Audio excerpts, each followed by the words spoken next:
네, FOMC 리뷰 비둘기 파월의 날갯짓이 증시에 미칠 영향에 대해 분석해 보겠습니다.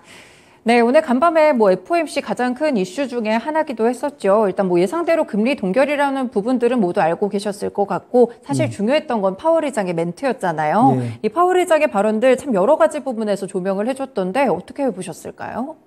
예, 우선 결론부터 말씀드리면 이제 금리 중립으로 네. 들어간다. 그러니까 이제 경기에 대한 그런 의구심 그런 부분에 대해서 이제 국채 금리가 급등하면서 네. 이제 인플레이션을 자동적으로 잡아주는 그 진정 효과가 있다라고 보고 있고요. 그래서 향후에 이제 그 연준의 정책 관리 방향이 제가 보기에는 지금 국채 발행 계획에서 나타났듯이 이제 단기 금리채의 발행 규모를 늘리겠다. 그러니까 이제 채권 금리 정도로 충분히 인플레이션을 잡을 수 있으니 네. 그쪽 중심으로 해서 이제 정책 수단을 쓰겠다라는 그 시그널을 익히고요. 또 하나는 이제 그 3분기 GDP가 4.9%가 나왔는데 네. 4분기는 2.3% 기존에 2.3% 예상했었는데 한 1.2% 정도로 떨어질 거라고 이제 보는 것 같습니다. 네. 그래서 이제 자연스럽게 경기에 대한 그런 인플레이션 우려가 하락할 거라고 보고 있기 때문에 그 두 가지 측면에서 제가 봤을 때 이제 향후에 금리 인상에 대한 그런 그 불안감은 확실히 해소됐다. 예. 또 하나는 이제 금리 인하는 그러면 언제 할 거냐? 그렇죠. 지금 우크라이나 이런 그 이스라엘 쪽 사태 때문에 유가가 많이 올라온 부분, 요거는 앞으로 이제 어떻게 될지 모르거든요. 그래서 요거 지켜보면서 아마 제가 봤을 때 이제 핵심 지표는 그 3분기에 이제 GDP가 올랐던 부분이 네. 그 경제활동 인구가 증가하면서 소득 효과가 발생한 거거든요. 네. 그러니까 이제 미국 같은 경우에는 고용도 좋아지고 또 그 팬데믹 시즌에 어떤 그 소득을 채워줬던 부분들이 소비로 나타나는 그 부분 때문에 인플레이션이 나타났기 때문에 네. 향후에 이제 그 여러분들이 이 고용이라든지 미국 경기가 어떻게 될 거냐 그리고 인플레이션에 대해서 연준이 어떤 입장을 취할 거냐에 있어서 제가 봤을 때는 고용 지표가 핵심이 될 거다. 예. 그래서 고용 지표가 조금 꺾어진다든지 그런 시그널이 나오면은 이제 경기가 조금 둔화되니 네. 금리를 낮춰도 되겠다라는 스탠스가 바뀔 걸로 봅니다.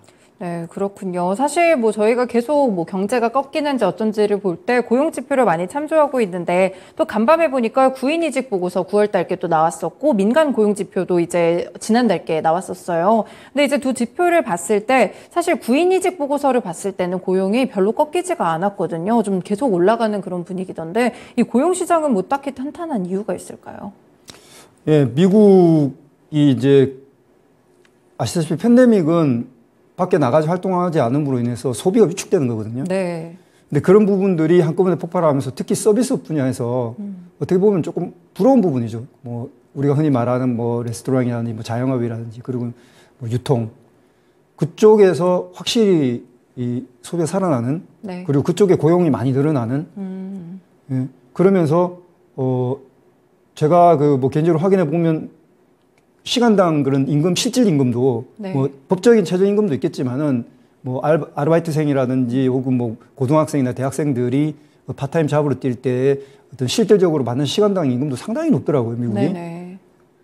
거의 20불 수준까지 가는 그러니까 이제 그게 최근에 한 1, 2년 동안에 있었던 모습이기 때문에 그런 부분들이 고용 효과라든지 소득 효과로 나타나고 있고, 예.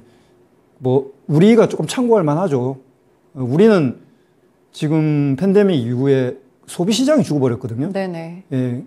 개인들 호주머니, 그리고 특히 이제 중산 이하의 소득계층에서의 소비가 죽었다. 그 얘기는, 유통이나 자영업, 그런 소위 민생 시장이 죽어버렸다는 거, 그게 이제 미국과 우리가 좀 차이점인 것 같습니다.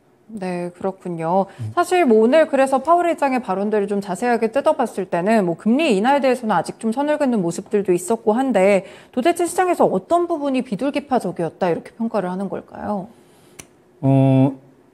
인플레에 대한 그 해석이 어떻게 나올 거냐.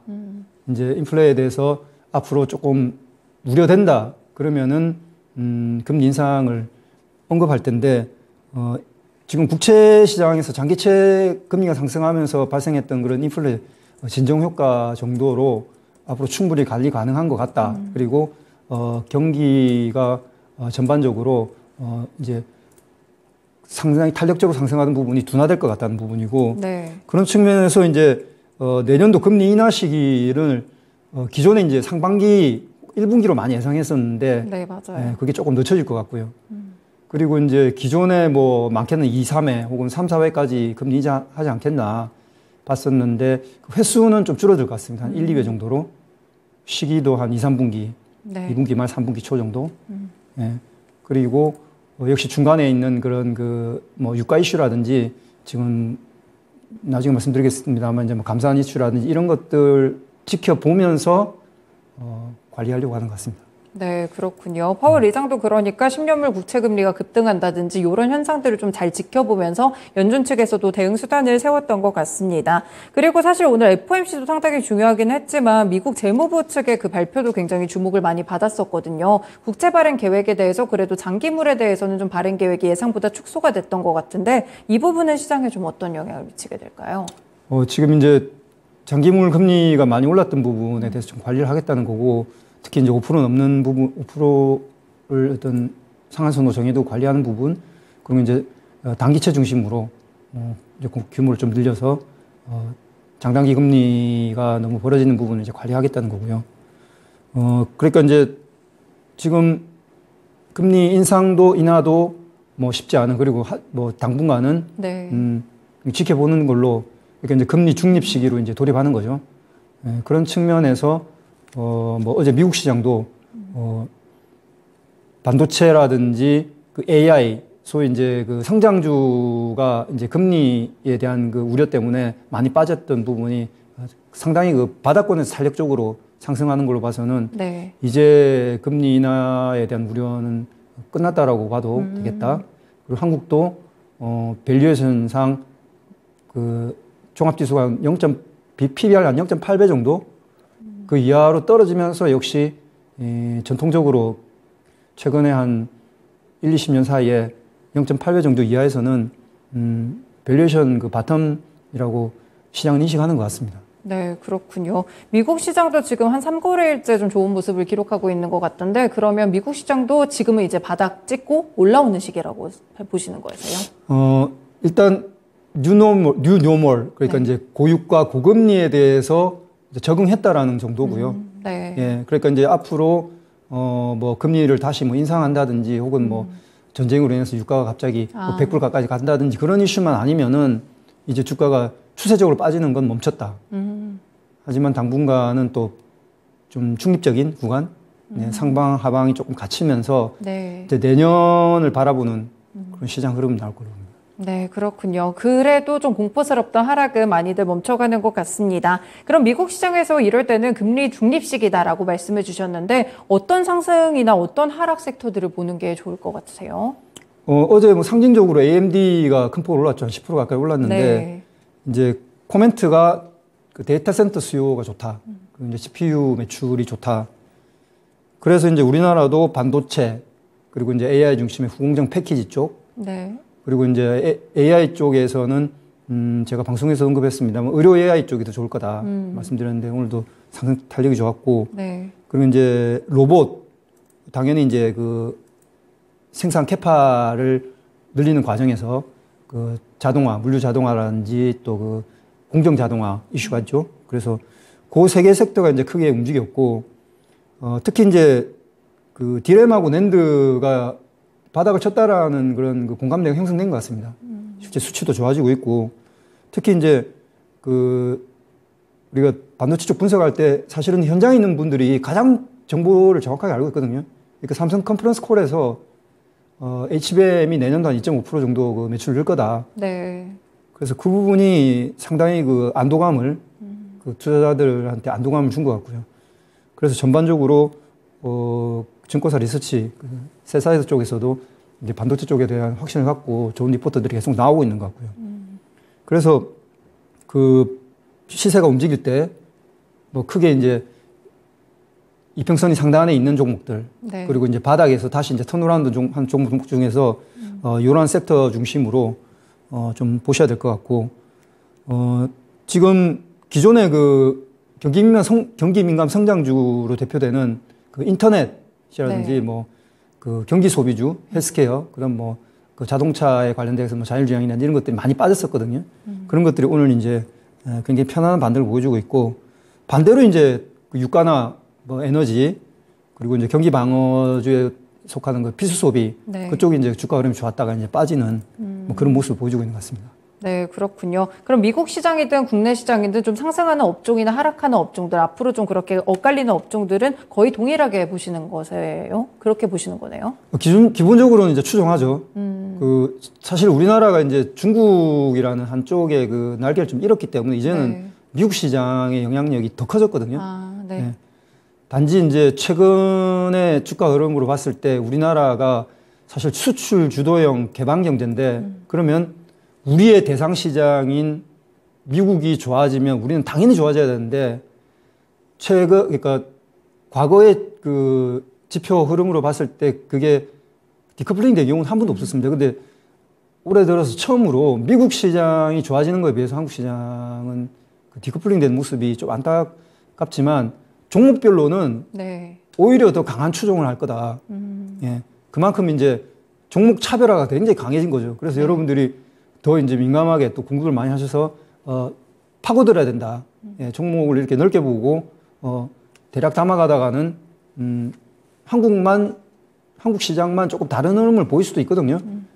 지금 우리나라 경제 구조 자체가, 부채가 많은, 그래서 미국이 소비가 살아나는 거하고 우리하고는 조금 입장이 다릅니다. 그러니까 네. 우리의 수출 기업은 혜택을 볼 수 있지만은, 여전히 그 국내 시장의 첨차관 기업들 쪽에서는 조금 그 리스크 관리가 필요해 보이기 때문에 그런 부분들이 있고, 그리고 네. 이제 뭐 특징주 간단하게 이제 오늘 뭐 네. 이미 그 많이 언급됐습니다만은, 이제 후공룡 패키지 쪽에서 뭐 HPSP라는 한미반도체 기존에 이제 언급이 됐던 종목들이고, 그다음에 이제 2차전지 쪽 이제 저는 그 24년, 25년의 어떤 그 실적 수세 흐름, 실적선 대비해서는 이제 저평가 영역으로 들어왔다.